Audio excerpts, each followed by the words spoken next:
இயேசுவுக்கே புகழ். சத்தமா சொல்லுங்க. இயேசுவுக்கே புகழ். இயேசுவுக்கே நன்றி. இயேசுவே என் வாழ்வு, இயேசுவே என் மீட்பு, இயேசுவே எனக்கு எல்லாம். குடும்பங்களை ஆண்டவருடைய பாதத்திலே அர்ப்பணித்து செபித்துக் கொண்டிருக்கிற இந்த வேளையிலே தொடக்கத்திலே சொன்ன அதே வார்த்தையை இப்பொழுது மீண்டும் சேர்ந்து சொல்லுவோம். ஆண்டவரை, சத்தமா சொல்லுங்க, ஆண்டவரை எங்கள் கண்முன் வைத்துள்ளோம். ஆண்டவரை எங்கள் கண்முன் வைத்துள்ளோம். எனவே நாங்கள் அசைவுற மாட்டோம். இயேசுவில் பிரியமானவர்களே, குடும்பத்திலே ஆண்டவரை கண்முன்னே வைக்கிற பொழுது, ஆண்டவரை முதன்மைப்படுத்துகிற பொழுது அந்த குடும்பம் தடம் புரண்டு போவதில்லை, கீழே விழுந்து போவதில்லை, எத்தகைய சவால்களை சந்தித்தாலும் உடைந்து போவதில்லை. அத்தகைய ஒரு அசைக்க முடியாத நம்பிக்கையிலே நாம் வாழ அழைக்கப்பட்டிருக்கிறோம். இயேசுவில் பிரியமானவர்களே, இந்த நிகழ்வு நீங்கள் ஏற்கனவே கேட்டிருக்கலாம், அல்லது வாசித்திருக்கலாம், அல்லது பள்ளி புத்தகங்களை நிறைய பேர் படித்திருக்கலாம். ஒரு விசித்திரமான ஒரு பறவை ஒரு ஊரிலே இருந்தது. அந்த பறவைக்கு ஒரு உடல், ஆனால் 2 தலை. எப்படி சாப்பிட்டாலும் அந்த வயிற்றுக்கு போய் சேர்ந்துவிடும். ஒரே உடல், ஆனால் 2 தலை. அது இங்கும் அங்கும் பறந்து திரிகிற பொழுது மக்கள் கூட்டம் அதை விசித்திரமாக மிகவும் அழகாக ரசித்து வந்தார்கள். அந்த பறவையும் இங்கும் அங்கும் பறந்து திரிந்து கொண்டிருந்தது. நம்மை மக்கள் எல்லோரும் பார்க்கிறார்கள், நாம் தான் சிறந்த படைப்பு, நாம் தான் சிறந்த ஒரு கருவி என்று சொல்லி மகிழ்ச்சியாக பறந்து கொண்டிருந்தது. அப்படி பறந்து கொண்டிருந்த பொழுது அந்த பறவையினுடைய ஒரு தலை, ஒரு பகுதி ஒரு மரத்தினுடைய பழத்தை பார்க்கிறது. உடனே விரைவாக இறங்கி சென்று அந்த பழத்தை பறித்து வைத்துக் கொள்கிறது. பறித்து சாப்பிட ஆரம்பிக்கிறது. அப்பொழுது மற்றொரு தலை, 2 தலை இருக்கிறது, மற்றொரு தலை அந்த பகுதி கேட்கிறது, எனக்கு கொஞ்சம் இந்த பழத்தை கொடு என்று கேட்கிறது. இல்லை இல்லை, இந்த பழத்தை நான் தான் பார்த்தேன், எனவே நான் தான் சாப்பிடுவேன். உடனே அது சொல்லுது, நமக்கு 2 பேருக்கும் ஒரே வயிறு தான், நீ கொஞ்சம் சாப்பிடு, நான் கொஞ்சம் நாக்கில் டேஸ்ட் பண்ணிக்கிறேன், கொஞ்சம் கூட என்று இன்னொரு இந்த தலை கேட்டுக்கொண்டே இருக்கிறது. முடியவே முடியாது, இதை நான் தான் பார்த்தேன், இது எனக்கு உரியது, நான் சாப்பிட்டாலும் நீ சாப்பிட்டாலும் ஒன்று தான், நான் சாப்பிட்டுக்கிறேன். அதுக்கு ஒரே வருத்தம், ஒரே உடலாக இருக்கிறோம், கொஞ்சம் டேஸ்ட் பண்ணிக்கலான்னு பார்க்குறேன், ஒத்துக்கலையே என்ற ஒரே வருத்தம். அதுக்கப்புறம் எதையும் கண்டுகொள்ளவில்லை, அதை முழுமையாக சாப்பிட்டு விட்டது. இதுக்கு ஒரு வருத்தம் மற்றொரு தலைக்கு. இப்படி நாட்கள் சென்று கொண்டிருந்த பொழுது இன்னொரு நாள் மற்றொரு தலை இன்னொரு பழத்தை பார்த்து விடுகிறது. உடனே அந்த பக்கம் பறந்து சென்று அதை பறித்து கொள்ளுகிறது. பறித்து வைத்து கொண்ட பொழுது அந்த இன்னொரு தலை பேசுகிறது, ஏன் இதை பறிச்ச, இது எனக்கு பிடிச்சிருக்கு, ஐயோ அதை சாப்பிடாத, அதை சாப்பிட்டா செத்து போயிடுவ, அது விஷப்பழம், அதில் விஷம் இருக்கிறது, சாப்பிடக்கூடாது. உடனே இது பழைய நிகழ்வை நினைச்சு பார்க்குது. அன்னைக்கு நீ எனக்கு கொஞ்சம் பழம் கூடன்னு கேட்டேன், நீ கொடுக்க மாட்டேன்னு சொல்லிட்ட, இன்னைக்கு நீ சொல்றத நான் கேட்கணுமா, நான் பறிச்சேதான் ஆகும். போய் பறிச்சு வச்சுக்கிட்டு நிறைய சாப்பிட ஆரம்பிச்சுது. கெஞ்சுது, வேண்டாம் வேண்டாம் செத்துருவோம். உடனே அது சொல் பேச்சு கேட்கல, அந்த பழத்தை சாப்பிட்ட உடனே அந்த பறவை இறந்து விடுகிறது. இயேசுவில் பிரியமானவர்களே, இதுதான் குடும்பத்திலே பல நேரங்களிலே நடைபெறுகிறது. குடும்பத்திலே திருமண பந்தத்திலே இணைகிற பொழுது இன்பத்திலும் துன்பத்திலும் உடல் நலத்திலும் நான் உனக்கு பிரமாணிக்கமாய் இருந்து எல்லா வேலைகளிலும் உம்மை நேசிக்கிறோம் என்று வாக்குறுதியை கொடுத்துவிட்டு பிரச்சனை எப்பொழுது நுழைகிறது, நான் என்ற அகந்தை உள்ளே நுழைகிற பொழுது அங்கே முடிந்து விட்டது. இன்பமாவது துன்பமாவது எல்லா வாக்குறுதிகளும் உடைந்து இன்று குடும்பம் பல்வேறு பிரச்சனைகளால் சீரழிந்து துன்பப்பட்டு அல்லல் பட்டு கொண்டிருக்கிறது. குடும்பத்திலே பிரச்சனை நுழைவதற்கு அடிப்படையான காரணம், நான் சொல்லுவது சரி, நான் சொல்லுவதை எல்லாரும் கேட்க வேண்டும். அது கணவனாக இருக்கட்டும், மனைவியாக இருக்கட்டும், பிள்ளைகளாக இருக்கட்டும், நான் சொல்லுவதை ஏற்றுக்கொள்ள வேண்டும் என்ற மனநிலை அந்த குடும்பத்திலே வருகிற பொழுது அந்த குடும்பம் சீரழிந்து விடுகிறது. குடும்பத்திலே ஏராளமான பிரச்சனைகள் இங்கு வந்திருக்கிற நமக்குள் ஒரு மன நிறைவற்ற நிம்மதியற்ற குடும்பத்தில் இருக்கிற அந்த குழப்பங்கள் தீருவதற்காக வந்திருக்கிறோம். குடும்பமாக வாழ்வது என்பது மிகப்பெரிய சவால். அந்த சவால் உள்ளே வருவதற்கு காரணம் என்ன? இன்றைய முதல் வாசகம் நமக்கு தெளிவுபடுத்துகிறது. ஆதாமும் ஏவாளும் முதல் குடும்பம் கடவுளிடமிருந்து ஒளிந்து கொள்ளுகிறது. எந்த குடும்பம் கடவுளிடமிருந்து மறைந்து கொள்ளுகிறதோ, ஒளிந்து கொள்ளுகிறதோ, ஆண்டவரே உன்னை பார்ப்பதற்கு எனக்கு பயமாக இருக்கிறது, உம்மோடு பேசுவதற்கு பயமாக இருக்கிறது என்று கடவுளை இடமிருந்து மறைந்து கொள்ளுகிறதோ, அந்த குடும்பம் அழிவை சந்திக்கிறது. இதுதான் முதல் பெற்றோர் செய்த தவறு. கடவுளிடமிருந்து அவர்கள் விலகி சென்றார்கள். ஒருவர் மற்றவரை குறை சொல்லிக் கொண்டார்கள். பாம்பு என்னை வஞ்சித்தது, அந்த ஆதாம் ஏவாளை பார்த்து பெண் என்னை ஏமாற்றி விட்டார், அவள் சொல்வதை நான் கேட்டேன். கணவன் மனைவிக்குள் வருகிற பிரச்சனை, கணவன் சொன்னதை கேட்டாலும் பிரச்சனை, கேட்கவில்லை என்றாலும் பிரச்சனை. இப்படி ஒரு காலகட்டத்திலே இந்த பிரச்சனைக்கு அடித்தளம் எங்கே? ஆண்டவரை என் கண்முன் வைத்துள்ளேன், ஆனால் ஆண்டவரை கண்முன் வைத்தில்லாததுதான். என் ஆண்டவர் என்னுடைய குடும்பத்திற்கு தேவையில்லை.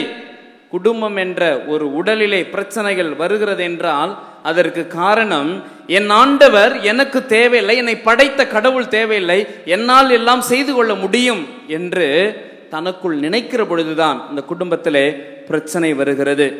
கணவனுக்கு பிடிக்காததை மனைவியும், மனைவிக்கு பிடிக்காததை கணவனும், குழந்தைகள் தவறு செய்கிறது. இப்படி ஒவ்வொருவரும் ஒரே உடலாக இருந்தால், ஆனால் சிந்தனைகள் மாறுபட்டு அந்த குடும்பம் சீரழிந்து கொண்டிருக்கிறது. கடவுளை கண்முன் நிறுத்தாதனால். தொடக்கத்திலே கடவுள் மனிதரை படைத்து நீ மகிழ்ச்சியோடு இருக்க வேண்டும், சந்தோஷமாக இருக்க வேண்டும், அதற்காக எல்லா ஆசீர்வாதத்தையும் நான் உனக்கு கொடுத்திருக்கிறேன், இதை நீ இழந்து விடக்கூடாது, இதை இழந்து விடாமல் இருக்க வேண்டும் எனில் என்னையும் கண்முன்னிலே நிறுத்த வேண்டும், நான் கொடுக்கிற அந்த கட்டளைகள், நான் கொடுத்த கட்டளை எல்லாவற்றையும் கடைபிடிக்க வேண்டும், கடைபிடித்தா என்றால் நீ நீடூடி வாழ்வாய். கடவுளோடு பயணம் செய்தார்கள். மாலை நேரத்திலே ஆதாமும் ஏவாளும் கடவுளோடு பேசினார்கள். எப்பொழுது அங்கே அந்த விரிசல் ஏற்பட்டது, ஒருவர் மற்றவர் மீது இந்த விரிசல், பிளவுகள், ஒருவர் மற்றவர் மீது ஏற்றுக்கொள்ள முடியாத நிலை, ஒருவர் மற்றவரை பழி சொல்ல ஆரம்பித்த பொழுதே அங்கே மாற்றம் பெறுகிறது. இவர்கள் ஒரே உடல் என்ற நிலை அங்கே மாறிவிடுகிறது. கடவுளை தூக்கி எறிந்ததன் விளைவாக குடும்பத்திலே பிரச்சனை உருவாகிறது. நமக்கும் அதேதான். இந்த நாளிலே புனித அந்தோனியாரும் குடும்ப வாழ்வும், இந்த குடும்பத்திலே அந்தோனியார் எப்படி அமைதியை கொண்டு வருவதற்கான வழிமுறைகளை நமக்கு சொல்லி தருகிறார். அவர் குடும்பத்திலே கொஞ்ச காலம் தான் வாழ்ந்தாலும் அவரிடம் பல பேர் பல நேரங்களே பிரச்சனைகளோடு வருகிற பொழுது அவர்களுக்கு அவர் அறிவுரை சொல்லி அனுப்புவார். குடும்ப வாழ்வும் திருவர வாழ்வும் வேறுபட்டது அல்ல. இருவருக்கும் பல்வேறு வகையான பிரச்சனைகள், துயரங்கள் வரும். அதை புனித அந்தோனியார் சந்தித்திருக்கிறார். அப்படி சந்திக்கின்ற பொழுதெல்லாம் அவர் செய்த காரியம் என்ன? கடவுளை கண்முன் நிறுத்துகின்றார். அவருடைய அந்த உள்ளத்திலே தீமையான எண்ணங்கள், சாத்தானினுடைய சோதனைகள் வருகிற பொழுதெல்லாம் நான் என்ன செய்ய வேண்டும் என்று கேட்ட பொழுது அவருக்கு வானதூதர்களால் கொடுக்கப்பட்ட அந்த வாக்குறுதி, நீ எதை செய்தாலும் செய்வதற்கு முன்பாக கடவுளை அணுகி சென்றே அவரிடம் உன்னை ஒப்படை, செய்து முடித்த பிற்பாடு உன்னை ஒப்படை, எப்பொழுது பார்த்தாலும் கடவுளை உன் திருமுன்னிலையிலே கொண்டிரு, அப்பொழுதுதான் இந்த தீமையை உன்னை விட்டு விலக்க முடியும் என்று சொல்லி அவர் தன்னை நாடி வந்தவர்களுக்கு தன்னுடைய அனுபவங்களை கொடுக்கின்றார். தீமை உங்களை அணுகுகிற பொழுது அந்த நேரத்திலே கடவுளை நீங்கள் அணுகி செல்ல வேண்டும், அழகையை எதிர்த்து நிற்க வேண்டும். இதுதான் புனித அந்தோனியார் பின்பற்றிய சிறந்த வழி. அடுத்து, பாவம் செய்து விட்டாயா, குடும்பத்திலே பிளவுகள் வந்து விட்டதா, சண்டை சச்சரவுகள் வந்து விட்டதா, அதற்கு தான் முதலிலே பொறுப்பேற்று கொள்ள வேண்டும். நான் தான் இந்த துன்பத்திற்கு, இந்த தீமைக்கு, இந்த பாவத்திற்கு காரணம் என்று நாம் பொறுப்பெடுத்துக் கொள்ள வேண்டும். அப்படி பொறுப்பெடுத்துக் கொள்ளுகிற பொழுது அதை நாம் கடவுளிடம் ஒப்படைக்கிறோம் என்றால் ஆண்டவர் அந்த தீமையை, அந்த பாவத்தை, அந்த சோதனையை நம்மிடமிருந்து விலக்கி விடுகின்றார். எப்பொழுது அந்த மீன், கடலில் இருக்கிற மீன் அல்லது தண்ணியிலே இருக்கிற மீனை நாம் வெளியே தூக்கி போடுகிறோமோ அப்பொழுது அது இறந்து விடுகிறது. அதுபோல குடும்பத்திலிருந்து நம்முடைய ஜெபத்தை தூக்கி தள்ளி வைக்கிற பொழுது, இன்னைக்கு வேண்டாம், நாளைக்கு ஜெபித்துக் கொள்ளலாம், நாளைக்கு குடும்ப ஜெபம் செய்து கொள்ளலாம், நாளைக்கு திருப்பலிக்கு போய்க்கலாம், ஞாயிற்றுக்கிழமை திருப்பலி ஒரு வாரம் தானே என்று தள்ளி வைப்பது எதற்கு சமம் என்று சொல்லுகிறார் என்றால், தண்ணீரிலிருந்து அந்த மீனை பிரிப்பதற்கு சமம். அந்த தண்ணீரிலிருந்து மீனை பிரித்து விட்டோம் என்றால் இறந்து போய் விடுவோம். அதுபோல நாம் நம்முடைய ஜெப வாழ்வை இழந்து விட்டோம் என்றால், ஜெபத்திலிருந்து குடும்பத்தை பிரித்து விட்டோம் என்றால், அந்த மீனை போல ஒன்றுமில்லாமல் அழிந்து போய் விடுவோம். இயேசுவில் பிரியமானவர்களே, இதைதான் புனித அந்தோனியார் தன்னுடைய வாழ்நாளிலே தனக்கு துன்பம் வருகிற பொழுது, சோதனை வருகிற பொழுது, பாவத்தின் மீது மோகம் வருகிற பொழுது, சாத்தானால் சோதிக்கப்படுகிற பொழுது அவர் செய்து வெற்றி கொண்டார். சாத்தானை வெற்றி கொண்டார். எப்படி? கடவுளின் திருவுள்ளத்திற்கு தன்னை அர்ப்பணித்தது. அதை தான் இன்றைய நற்செய்தி வாசகத்திலே நாம் வாசிக்க கேட்டோம்.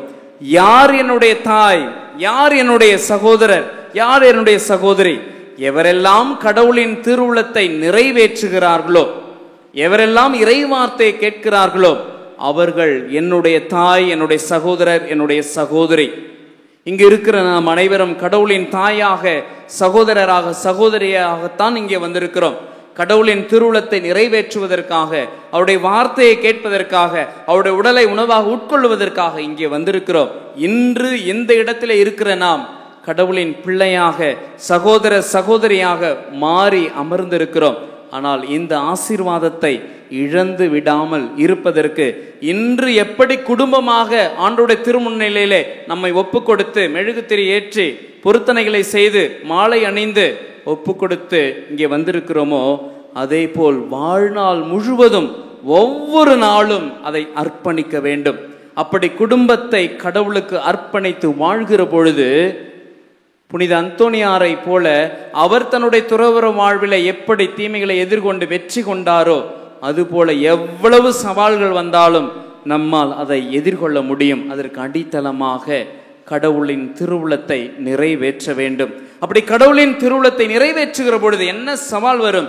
இன்றைய 2வது வாசகம் புனித பவுலுடையார் அழகாக குறிப்பிடுகிறார். நான் கடவுளின் மீது அசையாத நம்பிக்கை வைத்திருப்பதன் காரணமாக நான் பேசுகிறேன். இப்பொழுது நாம் துன்பப்பட்டு கொண்டிருக்கிறோம், நான் துன்பப்பட்டு கொண்டிருக்கிறேன், இன்னல் அடைந்து கொண்டிருக்கிறேன், எனக்குள் சோதனை இருக்கிறது, வேதனை இருக்கிறது. ஆனால் என் ஆண்டவரை என் கண் முன்னே நான் வைத்திருக்கிறேன். என் ஆண்டவர் மீது அசைக்க முடியாத நம்பிக்கை வைத்திருக்கிறேன். எனவே அந்த நம்பிக்கையினால் இந்த இன்னல்களையும் சவால்களையும் என்னால் எதிர்கொள்ள முடிகிறது என்று அழகாக புனித பவுலடியார் சொல்லுகிறார். எனவே புனித அந்தோனியாரின் திருத்தலத்தை நாடி வந்திருக்கிற நமக்கு ஆண்டவர் இன்று கொடுக்கிற செய்தி, எப்பொழுதும் என் ஆண்டவரை கண்முன்னே வைத்துள்ளேன் என்று நம்முடைய குடும்பத்தை அர்ப்பணித்து செபிக்க வேண்டும். அப்படி குடும்பத்தை அர்ப்பணித்து எவரெல்லாம் செபிக்கிறார்களோ அந்த குடும்பம் ஆசீர்வாதம் நிறைந்த குடும்பமாக, அமைதி நிறைந்த குடும்பமாக, மகிழ்ச்சி நிறைந்த குடும்பமாக, பாவத்திலிருந்து விடுதலை அடைந்த குடும்பமாக, திருக்குடும்பமாக, அந்த சமுதாயத்திலே எல்லாருக்கும் அமைதியை தருகின்ற குடும்பமாக மாற்றம் பெறுகிறது. அதற்காக தொடர்ந்து இந்த திருப்பலியிலே மன்றாடுவோம்.